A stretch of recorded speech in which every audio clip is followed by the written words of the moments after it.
할렐루야. 여러분 요즘 그 신종 코로나 때문에 많이 신경 쓰이십니까? 두렵습니까? 두려워하지 마시기 바랍니다. 제가 어딘가요? 새벽에 기도하면서 신종 코로나 문제를 가지고 하나님 앞에 이렇게 기도를 했습니다.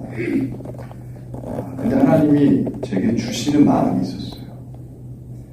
약속을 따라 하나님의 거듭난 구원의 백성들은 신종 코로나랑 전혀 신경 쓸 일이 아니다. 하나님이 제 마음에 확신을 주시더라고요. 이번에 부흥회 때 뒤에 같이 참석하셨던 목사님 중에 이 목사님 한 분이 다음 주에 미국으로 이제 잠깐 여행을 가시게 되는데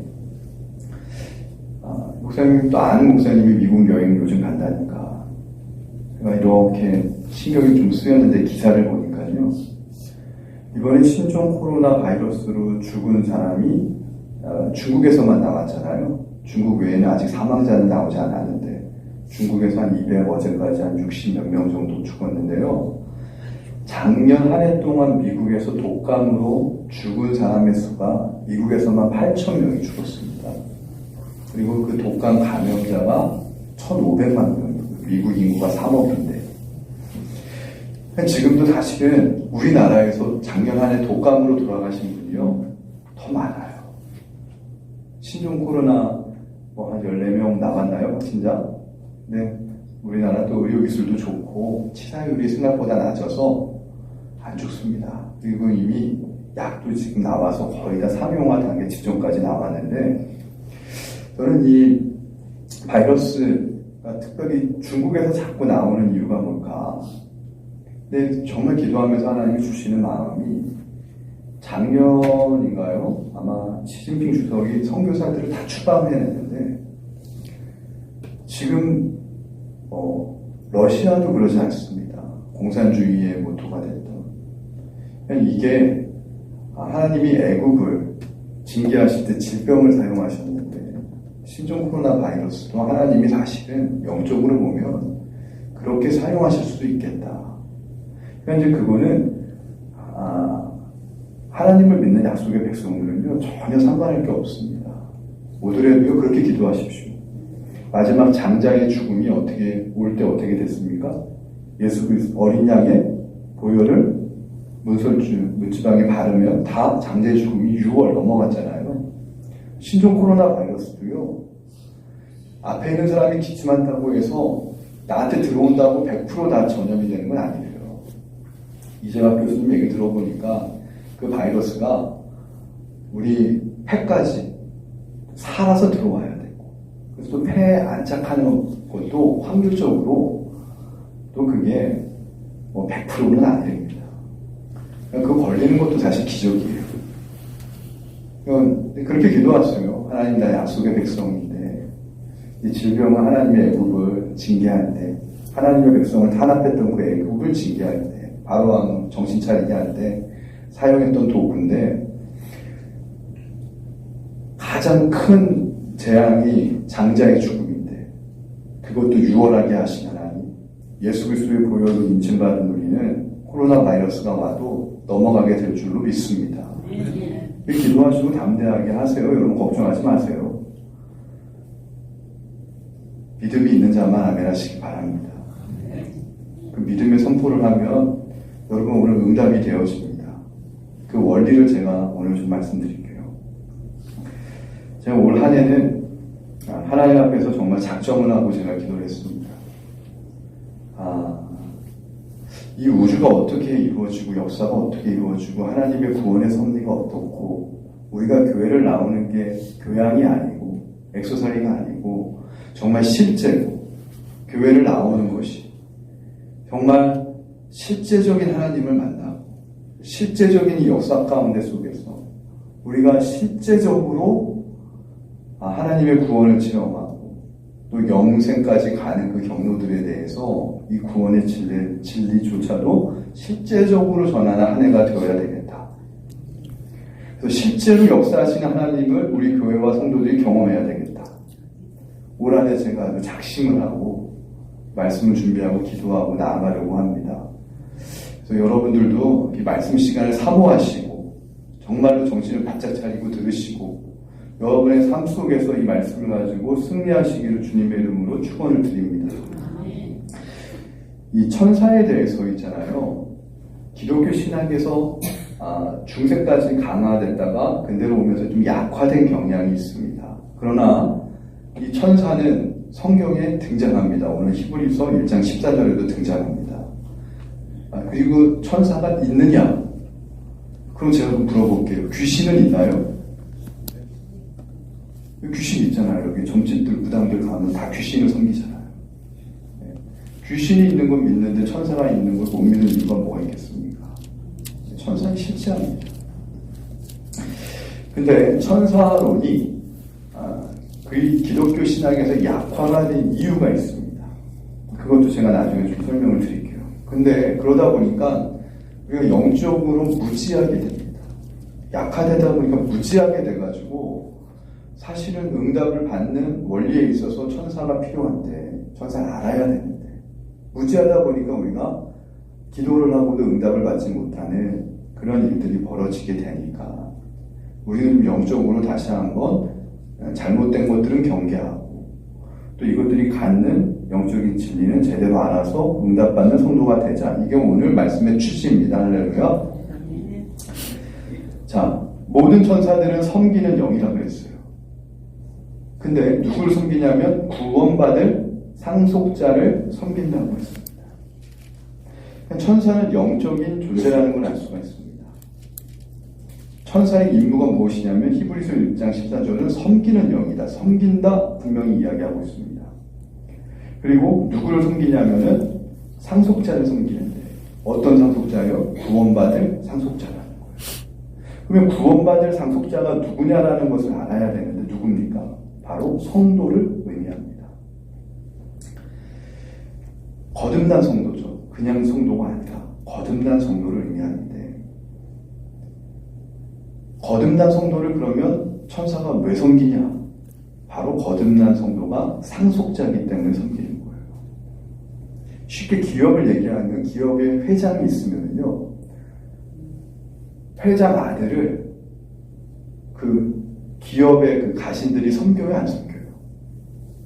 회장의 모든 것을 이어받은 상속자는요, 옛날에는 다 섬겼어요.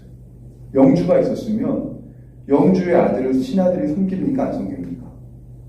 섬겼어요. 왜죠? 그 아들이 상속자니까. 조선시대만 해도 왕이 있었고 왕 밑에 태자가 있으면 태자를 신하들이 섬깁니까, 안 섬깁니까? 섬겨요. 나이가 어려도 그 태자가 잘나서가 아니라 태자라는 것은 뭡니까? 왕의 다음을 이을 상속권이 있기 때문에 섬기는 거예요. 그러니까 천사가 성도를 섬기는 이유는, 구원받을 성도를 섬기는 이유는 단 하나입니다. 성도들이 하늘나라의 상속권을 갖고 있는 하나님의 자녀이기 때문에 섬기는 거예요. 근데 이단들은요, 이거를 잘못 해석합니다. 신천지나 이런 데 가면은 어떻게 해석하냐면, 우리가 하나님의 구원받은 자녀가 됐기 때문에 천사를 부린다. 천사를 내가 조종하고 마음대로 부릴 수 있다라고 얘기를 해요. 이게 이단이 되는 거예요. 그래서 많은 목사님들이 천사론에 대해서 좀 잘 배우지도 못하셨고 또 잘못 가르치면은 부작용이 날까봐 이것도 금기하다 보니까 많은 목사님들이 천사론을 못 배웠어요. 저도 사실은 감리교 신학대학교 대학원 나오면서도 천사론 과목이 없습니다. 사실 신학대학에. 왜냐하면 그런 부작용이 있기 때문에 이단들이 이걸 많이 사용했기 때문에 안 가르치다 보니까 무지해진 거예요. 근데 우린 바로 알아야 된다는 거죠. 왜냐하면 영적인 존재를 알아야 여기 무당들을 만나더라도 여러분 싸워서 이겨야 될 거 아닙니까? 할렐루야.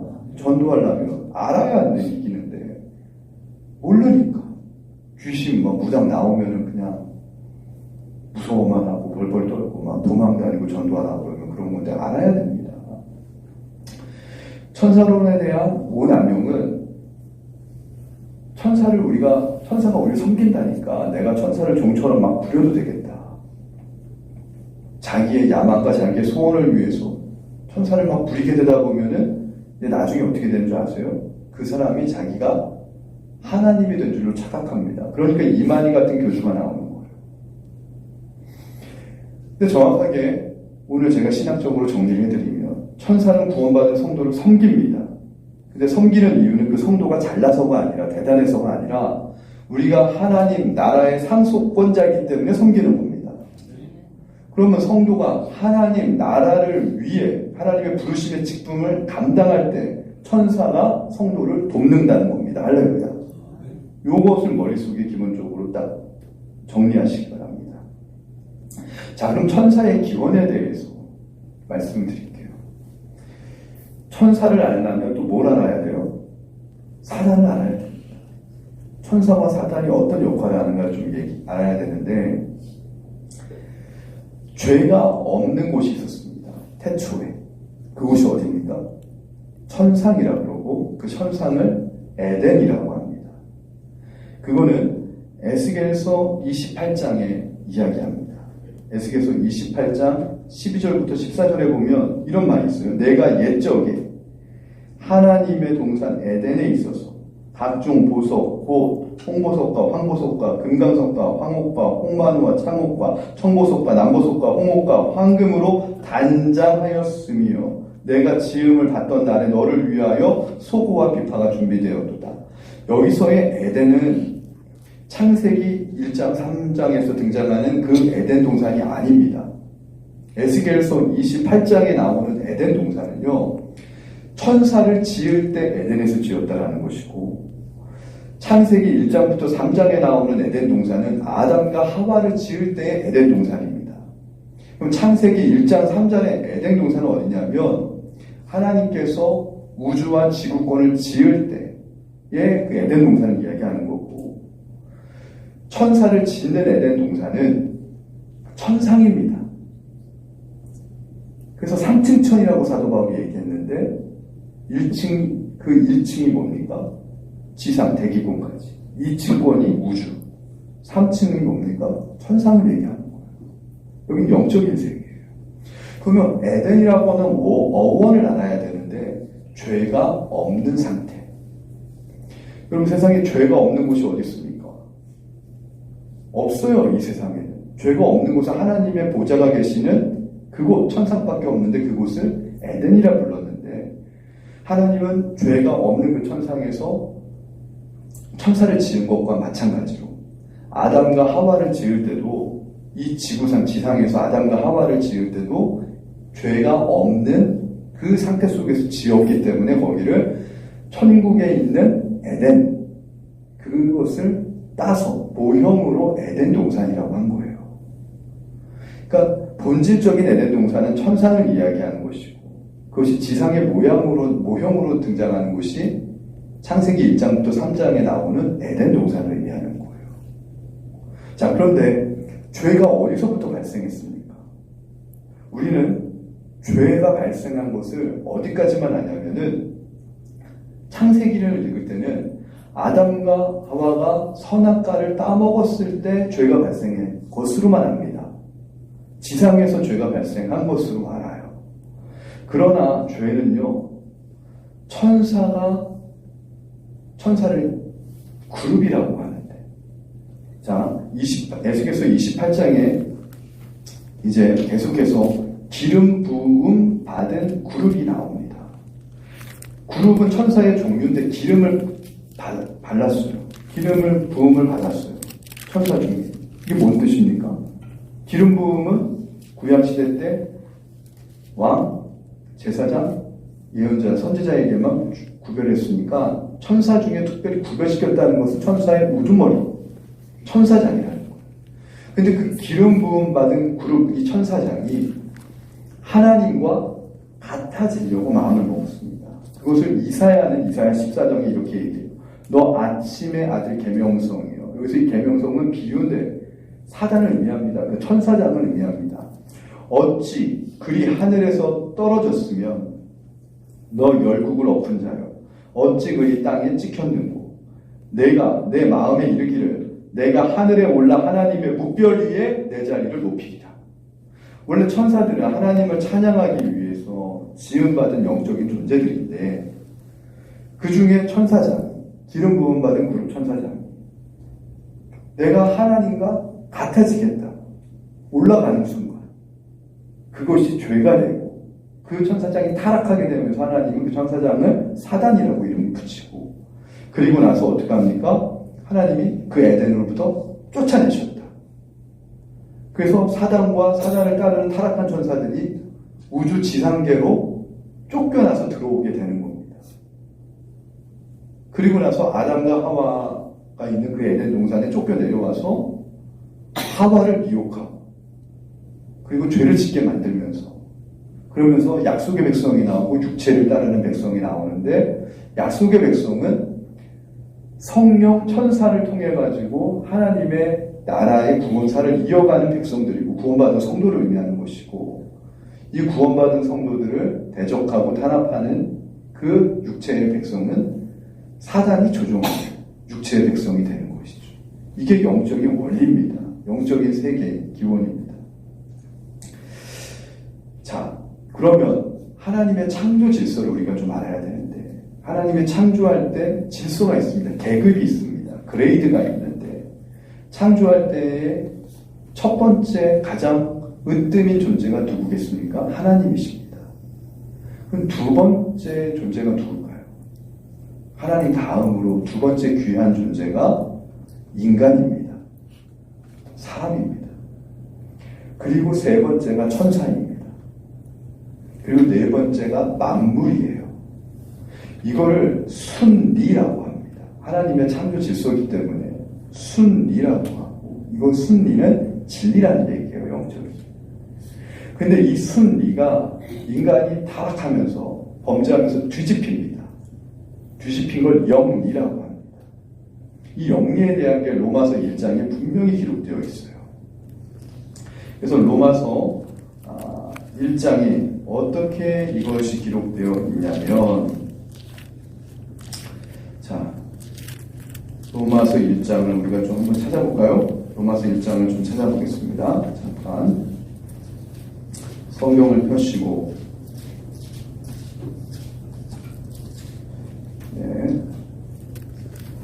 로마서 1장 25절 로마서 1장 25절 찾으셨으면 아멘하시기 바랍니다. 예, 다 함께 읽겠습니다. 이는 그들이 하나님의 진리를 거짓 것으로 바꾸어 피조물을 조물주보다 더 경배하고 섬김이라. 여기까지요. 자, 하나님의 진리가 무엇입니까? 창조 질서의 그레이드를 얘기하는 거예요. 근데 이것을 무엇으로 바꿨다고요? 거짓으로 바꾸어서 그 거짓으로 바꾼 내용이 뭡니까? 피조물은 만물을 이야기하는 거예요. 이 만물을 무엇보다 조물주, 하나님보다 더 경배하고 섬기게 만드는 거예요. 그래서 영리가 되면은요, 4등으로 있던 만물이 1등으로 올라가요. 2등이 뭐가 돼요? 천사와 귀신, 영적인 존재가 되고 3등이 인간이 되고 꼴찌가 하나님이 되는 거예요. 그래서 영리가 되면은 1등이 만물을 섬기는 우상숭배가 나오는 거예요. 예를 들면 토테미즘이나 애니미즘이나 오래된 막 그런 나무들이 있으면 거기에 정령이 깃든 것 같다. 뭐 바다를 보고 막 용왕제를 드리고 이런 것들이 왜 창조주 조물주 하나님이 있는데 사람들이 이렇게 우상숭배를 할까? 로마서 1장 25절에 얘기하잖아요. 하나님의 창조 질서를 이 진리를 거짓 것으로 바꾸어서 만물, 저 생명도 없는 만물들을 막 토테미즘, 애니미즘 이걸 막 섬기는 거예요. 옛날에 보면은 막 정화수 떠놓고 막 동네에 보면은 오래된 막 몇백 년의 나무 있으면 그거 막 고개 숙이고 섬기는 게 그래서 나타났다는 거예요. 그리고 영리의 세계에 있어가지고 마지막은 하나님을 1등인 하나님을 꼴찌로 만들어서 이거는 지식층에서 일어나는 건데 신은 하나님은 인간이 발명해낸 최고의 발명품이다. 칼 막스 같은 경우 종교는 아편이다. 리차드 도킨슨 같은 이기적인 유전자 제 서재에 그 책이 꽂혀 있어요. 그걸 통해서 제가 엄청난 많은 지식을 얻지만 리차드 돈킨슨의 마지막에 뭡니까? 그런 유명한 그 학자로 하나님은 종교는 의지가 약한 인간이 위로받기 위해서 만들어냈다라는 거예요. 신은 인간이 고안해낸 인류 역사의 문명 중에 정신의 어떤 유산 중에 최고의 것이라고 그게 인문학에서 이야기해요. 민주주의를 하는 그 운동하는 사람들도요. 인간이 정의를 만들어내고 인간이 진리를 만들어내고 내가 인생의 주인이 되어야지 신을 의지하는 것은 의지가 약한 자들이 하는 거라고. 왜 그러냐면 순리가 영리로 지금 바뀌어졌기 때문에 이거를 우리가 알지 못하면 계속해서 육체의 백성들에게 약속의 백성들이 짓눌리고 고난받고 그러는 거예요. 할렐루야. 우리가 정신이 번쩍 들지 않습니까? 사실 이런 말씀을 저도 요즘 말씀을 배우고 제가 연구하면서 깜짝 놀랐어요. 저도 이 말씀을 지금. 로마서 1장에 이런 귀한 말씀이 숨겨져 있었구나. 자, 그러면 이 영리의 이 세상을 순리로 바꾸시는 것이 하나님의 계획인데 바꾸시기 위해서 오신 분이 누구시죠? 할렐루야. 예수 그리스도. 아멘. 우리 빛골교회가 이제 수준이 많이 올라가는 것 같아요. 올해. 네. 이게 척척 나오네. 누구시라고요? 이왕 대답하고 보면 크게. 예수 그리스도. 할렐루야. 그럼요. 영리를 순리로 바꾸기 위해서 예수님을 보내신 거예요. 그래서 이 예수님을 믿는 받아들이는 성도가 약속의 백성인 것이고 예수님을 거부하는 사람들은 세상은 육체를 따라난 백성들인 거예요. 육체를 따라난 백성들은 누구의 조종을 받냐면 타락한 천사, 사단, 귀신의 조종을 받고 미혹당하는 것이고 그러면 약속의 이 백성들은 어떻게 약속의 백성이 됐어요? 이건 또 생각이 안 나시나요? 하나님이 택정하셨어요. 하나님이 정하셨어요. 이걸 뭐라 그래요? 은혜라고 합니다. 할렐루야. 은혜로 된 거예요. 내 수고와 노력이 아니라 은혜로 된 거예요. 하나님이 태초부터 만세전부터 택정하셨다고 성경이 나오잖아요. 로마서에 에베소서에 계속 나오잖아요. 할렐루야. 은혜로 우리가 하나님의 약속의 백성이 됐어요. 은혜로 구원받았어요.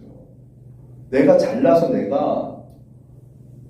우리 아까 최장로님 기도하셨는데 우리 같은 사람들을 하나님이 은혜로 하나님의 자녀 삼아 주신 게 감사하다 기도했는데 맞는 말이에요. 저도 그래요. 하나님 내가 무엇이간데 하나님이 나를 목사로 세우시고 하나님이 이렇게 약속의 백성으로 살게 하십니까? 생각할 때마다 눈물이 나요. 가슴이 먹먹해져요. 말로 다 할 수 없는 하나님의 은혜. 근데 로마서 1장에 보면 은혜와 더불어 하나님이 주시는 게 있죠. 직분이에요. 구원은 은혜로 받지만 은혜로 구원받은 백성들에게 하나님이 직분을 주셔요. 사명을 주셔요. 무엇을 위해? 하나님의 나라를 위해. 세상의 나라가 영리로 세워지는 게 세상의 나라라면 하나님의 나라는 다시 영리를 회복시켜서 진리로 세워내는 것이 하나님의 나라인 걸 믿으시기 바랍니다. 그래서 우리가 그럼 진리의 영이 있는데 진리의 영이 누구 주시죠? 성령님. 할렐루야. 성령님. 그러면 진리를 우리는 따라가는 사람이니까 이 진리가 대학교에서 철학에서 얘기하는 진리가 아니라 영적인 진리, 예수 그리스도 말씀을 의미하는 건데 진리의 영이 성령인데 성령이 우리 안에 들어오시게 됩니다. 구원받은 성도에게. 성령이 들어오면 이 성령을 섬기는 존재가 있어요. 그 존재가 뭐라고요? 천사는 하나님을 수행하고 하나님을 찬양하고 하나님의 일을 수행하도록 만들어진 영적 존재니까 천사가 따라오는 거예요. 그래서 옛날에는 수호천사 이런 것들이 중세 카톨릭까지는 등장했던 거예요. 구원받은 성도들에게는 수호천사가 있다. 이제 그것이 이제 보면은 사도행전에도 보면 베드로 사도가 감옥에 갔다가 나올 때 그 여자 소녀는 봤는데 그 집에 있던 많은 성도들이 어떻게 감옥에 있는 베드로 성도가 나올 수 있어? 네가 베드로 사도의 수호천사를 본 것이 아니냐? 이런 말이 등장하잖아요. 사도행전에도. 근데 천사는 우리 안에 들어올 수 있어요? 없어요? 없어요. 우리 안에 들어오시는 분은 성령님이에요. 성령님이 우리 안에 들어오게 되면 천사가 우리 옆에 대기하고 있다는 거예요. 그래서 하나님이 피조하신 모든 곳에 누가 있어요? 영적인 존재인 천사가 있는 거예요. 그럼 천사가 있으면서 누가 있을까요? 귀신도 있는 거예요. 왜? 회방하기 위해서. 회방하기, 미혹하기 위해서 귀신도 있는 거예요. 그러니까 이게 영적인 세계를 알지 못하면은요, 교회를 나와도 죄송합니다. 설교 시간에 이게 졸리고 이게 안 들어오니까, 믿어지지 않으니까, 기도를 해도 역사가 없고, 나와서 구원받고 삶의 문제를 해결받고 응답받아야 되는데 그게 안 되는 것이죠. 근데 믿음은 들음에서 나는 거니까 저는 계속 이거를 이제 알려드리는 거죠. 자, 하나님께서 천사를 통해서 일하시는 거에 예를 하나 말씀드릴게요. 출애굽기 3장 7절 8절에 보면은 여호와께서 이르시되, 하나님이 이르시되 말씀하셨다라는 거예요. 어떻게 말씀하셨냐면, 내가 애굽에 있는 내 백성의 고통을 분명히 보고 그들의 감독자로 말미암아 부르짖음을 듣고 그 근심을 알고 내가 내려와서 그들을 애굽인의 손에서 건져내고 그들을 그 땅에서 인도하여 아름답고 광대한 땅 그리고 여부수 족속의 지방에 데려가려 하노라. 그러니까 하나님이 이스라엘 백성들을 애굽에서 건져서 약속의 땅으로 데려가신다는 거예요? 안 가신다는 거예요?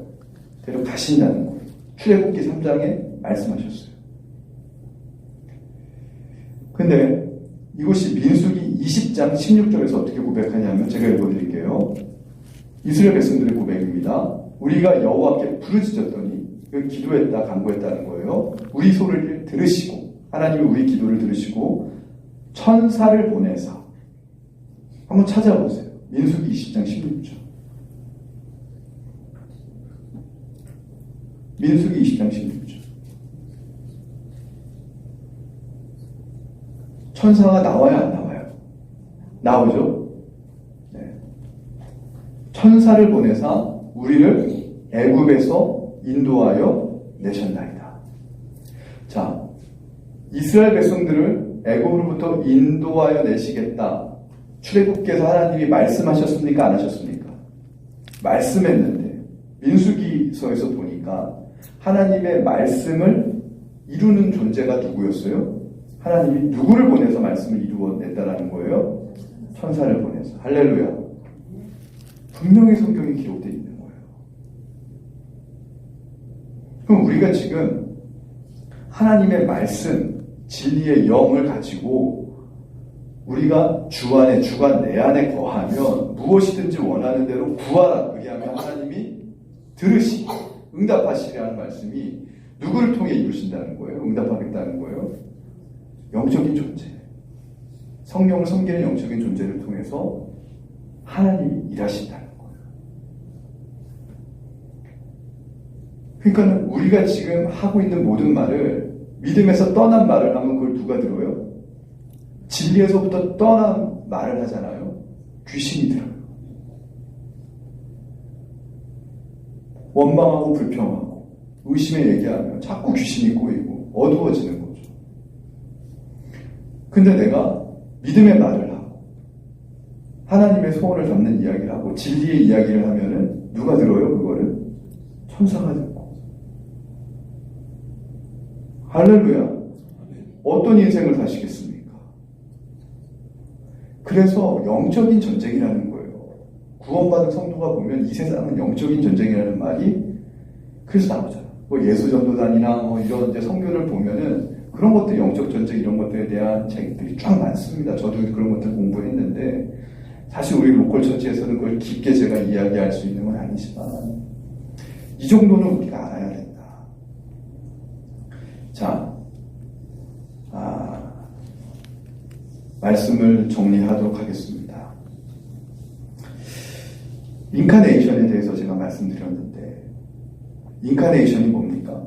보이지 않는 말씀이 보이는 사건으로, 실제로 그렇게 변화되는 것이, 실현되는 것이 인카네이션인데, 보이지 않는 말씀인 것이 예수님이고, 예수님이 눈에 보이는 인간의 몸을 입은 예수님으로 실제와 실현된 것도 인카네이션이라면, 예수님만 인간의 몸을 입은 것이 아니라 보이지 않는 하나님의 말씀으로 천지를 지은 것도, 그것도 인카네이션이고, 할렐루야. 보이지 않는 하나님의 말씀으로 많은 기적을 일으키고 죽은 자를 살리고 했던 모든 것들도 사실은 다, 병 고치는 사건도 다 인카네이션입니다. 말씀이 실제가 되는 것입니다. 사실 우리 빛고울교회가 성전 건축이 된 것도 인카네이션의 한 사건이라고 저는 생각합니다. 우리가 이 교회를 지을 만한 여건이 없었어요. 재정도 없었지만 믿음을 사용했을 때 보이지 않는 하나님의 말씀이 이 보이는 이 성전으로 실제화된 거 아닙니까? 할렐루야. 그런 것들이 여러분의 삶 속에서도 얼마든지 이루어질 수가 있어요. 사업의 문제 어렵다고 하더라도 하나님께서 함께 하시는 우리 사업장을 축복의 사업장으로, 보이지 않는 말씀이 우리 사업장에 임하면 내 사업장이 이 땅에서 성도들을 생육하고 번성하라고 했어요. 애굽의 백성들이, 이스라엘 백성들이 애굽에서 400년 동안 고난당하고 나갈 때는요, 애굽의 모든 금과 보화와 재물과 폐물을 다 갖고 나갔습니다. 하나님이. 인카네이션입니다. 할렐루야. 질병이 와도 구별된 백성들은, 이스라엘 백성들은 걸리지 않았어요. 애국 사람들한테만 적용이 됐지. 코로나 바이러스가 왔는데 나 피해가요. 인카네이션 아닙니까? 할렐루야. 여러분, 믿음이 들어와야, 이 믿음이 말씀을 통해서, 영적인 진리를 통해서 분명한 이 믿음이 들어오게 되면은, 가장 객관적으로 영적인 세계가 보이게 되면은 무서워하지 않게 돼요. 모를 때 우리가 무서워하게 되는 거예요. 모르니까 두려워하게 되는 거예요. 모르니까 염려하고 근심하게 되는 거예요. 그래서 구원을 받은 약속의 백성들이 전에 안타까운 것은 무엇이냐면, 우리가 기도하면 응답받고, 우리가 기도하면은 세상에서 세상을 승리하는 것은 자동으로 오는 것인데, 이 원리를 알지 못해서, 이걸 사용하지 못해서, 이걸 믿음으로 사용하지 못해서, 그래서 천국에는 지금 뭐가 유통되는, 천국에서 가장 잘 되는 사업이 있답니다. 뭔지 아세요? 물류업이래요. 하나님이 성도들에게 주셔야 될 이 복들이 천국 창고에 가득가득 쌓여있대요. 성도들이 믿음으로 사용하지 못해가지고 하나님이 성도들에게 복을 주시려고 쌓아놓은 것들이 너무 많이 천국 창고에 쌓여있답니다. 그걸 올 한 해 빛고울교회는, 우리 교회 1년 표어가 뭡니까? 큰 은혜가 임하더라. 할렐루야. 큰 은혜가 정말 임해서 믿음으로 천국에 쌓여져 있는 우리의 축복의 그 분량을 다 찾아먹는 한 해가 되시기를 저는 소원합니다. 할렐루야. 그러기 위해서 좀 영적으로도 우리가 이제 깨이고, 살아있는 말씀으로 정말 보고, 하나님 두려워할 줄 알아야 되고, 또 하나님 사랑하고 믿음을 갖고 기도하면, 여러분, 믿음의 말은 성령이 우리 안에서 역사하시면, 진리의 말, 기도를 하면 천사가 듣고 수종하는 거고, 원망의 말, 불신의 말, 믿음에서부터 떠난 말을 자꾸 하면은요, 귀신이 꼬이는 거예요. 귀신이 꼬이면 얼마나 여러분 찝찝합니까? 사람을 보면 기운이 있어요. 저는 목사다 보니까 이렇게 기도를 하잖아요. 느껴집니다. 제가 자세하게는 얘기 안 하지만, 제가 이렇게 안수기도나 이렇게 기도를 하면은요, 느낌이 있어요. 왜냐하면 천사의 기운, 밝은 기운과 귀신이 꼬이는 어두운 기운은요, 이 말씀을 다루는 자는 기본적으로 하나님이 분별하게 하시거든요. 그래서 악한 기운, 어두운 기운을 다 떠나가고, 밝은 기운, 진리의 기운, 정말 말씀의 기운이 가득 찬 올 한 해 우리 성도님들 되셔가지고 삶의 문제도 우리가 해결받고, 또 또 하나님의 영광, 하나님의 나라를 위한 우리가 천국의 상속자라는 사실을 잊지 않고 하나님 나에게 부르심의 사명 주실 때 또 믿음으로 충성스럽게 감당하는 하나님을 저 여러분이 되시기를 주님의 이름으로 부탁을 드립니다.